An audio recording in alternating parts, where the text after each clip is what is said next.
शादी के बाद अनीस की खुशी का ठिकाना नहीं था, क्योंकि कई साल इंतज़ार करने के बाद उसकी शादी हुई थी। और जो शादी हुई थी वो रुखसाना से हुई थी। रुखसाना अनीस को बेहद ज़्यादा पसंद थी, लेकिन शादी के महज 7वें दिन ही जो रुखसाना थी वो ऐसी फातिराना प्लानिंग को अंजाम देती है कि वो अनीस को ही मौत के घाट उतार देती है। अनीस की मौत के बाद फिर सबसे ज़्यादा वही रो रही थी, बार बार बेहोश हो रही थी। पूरे गांव में कोहराम मच जाता कि शादी के 7वें दिन दूल्हा अनीस की हत्या क्यों कर दी गई। आखिर क्या वजह थी, किसने हत्या की, किसी को कुछ नहीं पता। लेकिन जब पुलिस कातिल को ढूंढने में लगती तो पता चलता है कि हत्यारन कोई और नहीं बल्कि वही रुखसाना है, जिसके लिए अनीस पागल हो रहा था, जिसके लिए अनीस ने अपना सारा पैसा शादी में खर्च कर दिया। और उसी रुखसाना ने अनीस की हत्या करवा दी।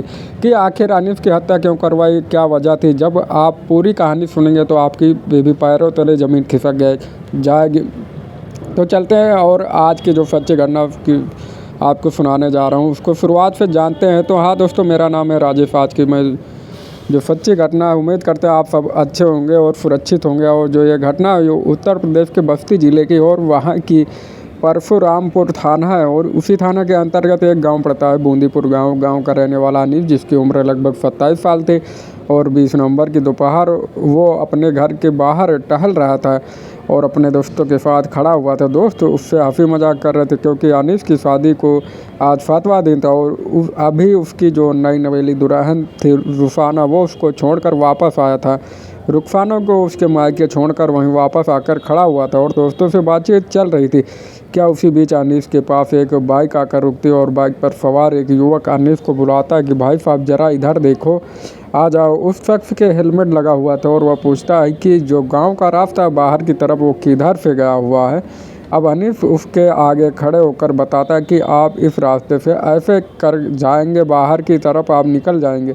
अनीस थोड़ा आगे खड़ा हुआ था और गाड़ी वाला ऐसे था, और उसी बीच जो बाइक पर सवार शख्स था वह एक कट्टा निकालता और अनीस के सर के पास पीछे से सटा कर ताल से गोली मार देता है। जब तक अनीस के दोस्त कुछ समझ पाते हुए जो शख्स था बाइक पर, वो बाइक लेकर फरार हो जाता और उसके पीछे और युवक बैठा हुआ था।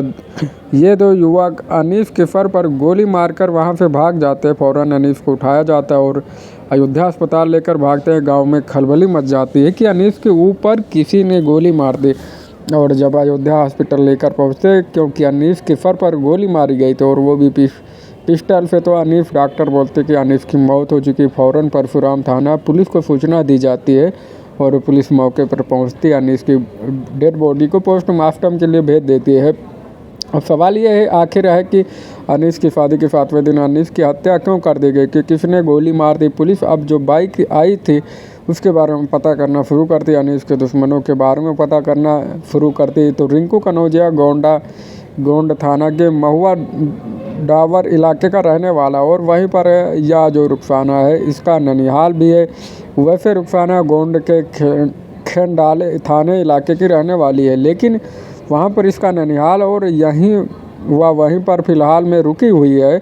और अपने ननिहाल में मतलब अपने रिंकू के प्रेमी की तरफ अपने पुलिस रिंकू के बारे में पूरा बायोडाटा निकालती और पता करते। तो कॉल डिटेल्स से यही पता चलता कि 2-3 साल पहले से रिंकू और रुखसाना की प्रेम कहानी चल रही थी।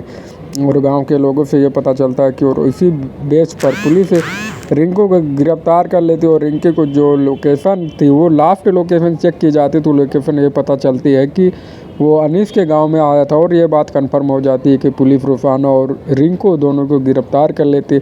और गिरफ्तार करने के बाद जब सख्ती से पूछताछ करती है तो दोनों टूट जाते हैं। और रुखसाना जो कहानी बताती है उसे सुनकर पुलिस वाले के भी रोंगटे खड़े हो जाते हैं। रुखसाना की बताती कि आज से 3 साल पहले, क्योंकि जब वो अपने ननिहाल में नाना के यहाँ पर आया करती थी, तभी उसकी रिंकू कनौजिया से प्रेम कहानी शुरू हो गई थी। और वक्त गुजरता जाता है और दोनों एक दूसरे के बेहद ज़्यादा प्यार करने लगते हैं। और रुखसाना अपने परिवार को शादी के लिए बोलती है कि वो रिंकू से शादी करेगी, लेकिन रिंकू हिंदू था। अब जाहिर सी बात है मुस्लिम परिवार रिंकू से कैसे शादी कर देता, इसलिए परिवार के लोग शादी के खिलाफ़ चले जाते हैं। बोलते हैं कि रुखसाना की शादी नहीं होगी, अगर रुखसाना रिंकू से शादी करेगी तो हम तुमसे रिश्ता तोड़ देंगे। हमने तुम्हें पाल पोस कर बड़ा किया, तुम ऐसा कैसे कर सकती हो। रुखसाना को ये सारी बातें बताई जाती है तो रुखसाना बोलती है ठीक है, जैसा परिवार जहाँ से मेरी शादी करेगा मैं वहीं से शादी कर लूँगी। और उसी बीच जल्द से जल्द रुखसाना के परिवार वाले रिश्ता देखते हैं और अनीस के साथ 13 नवंबर को रुखसाना की शादी कर दी जाती है। अनीस बड़े धूमधाम से बारात लेकर आया था। अनीस ने जितना भी पैसा इकट्ठा किया था उस पैसे को जोड़कर अपने माँ बाप को दिया और उसी पैसे से अनीस की शादी हुई थी। अनीस बेहद ज़्यादा सीधा लड़का था जो मुंबई में रहकर काम चलाता था और अब उसकी शादी हुई थी। परिवार के लोग बताते हैं कि शादी के दूसरे दिन अनीस की खुशी का ठिकाना नहीं था। वो अपने माता पिता के हाथ को पकड़कर चूम रहा था कि उन्होंने उसके लिए इतना अच्छा रिश्ता तय किया। इतनी अच्छी लड़की मिली और उसको रुखसाना बहुत ज़्यादा पसंद आई थी। वो रुखसाना के लिए एक डायमंड मतलब महंगी वाली रिंग भी लेकर आया था जो उसने मुंह में दिखाई में दी। मतलब अनीस रिश्वत वाला प्यार कर रहा था। अनीस का ये कहना था कि हम लोग यहाँ से चलेंगे, मुंबई में रहेंगे और वहीं पर रहेंगे। वक्त गुजरता है, जब 7वां दिन रखता है तो अनीस रुखसाना को लेकर उसके ननिहाल में आ जाता है और उसको वहाँ पर छोड़ देता है कि अब एक आधा दिन तुम यहाँ पर रह लो और उसके बाद मैं तुम्हें लेने आ जाऊँगा। लेकिन ये जो रुखसाना थी इसकी प्लानिंग जो रिंकू था उससे बराबर चल रही थी। इसमें उसने प्लानिंग ये की थी कि शादी मेरे परिवार की मर्ज़ी से हुई, लेकिन अगर ये मतलब अनीस मर गया, अनीस की कोई हत्या कर देगा तो तुम हत्या कर दोगे तो उसके बाद में मैं विधवा हो जाऊंगा और दूसरी शादी मैं करूंगा ही नहीं और दूसरी शादी ना मुझसे कोई और करेगा, इसलिए दूसरी शादी मैं तुमसे कर लूँगी। और ये प्लानिंग थी। और जब ये अपने निहाल में आता है तो रिंकू को पूरा एड्रेस भेजती है और बताती कि अनीस इस टाइम पर गली के बाहर खड़ा हुआ और अपने दोस्तों के पास वहीं पर पहुंचो। और ये मतलब रिंकू पहुंचता और एड्रेस पूछने के बहाने अपने दोस्त शिव के साथ या तो अनीस के गोली मार देता है और गोली मारकर हत्या कर देता है। फिर रुखसाना को कॉल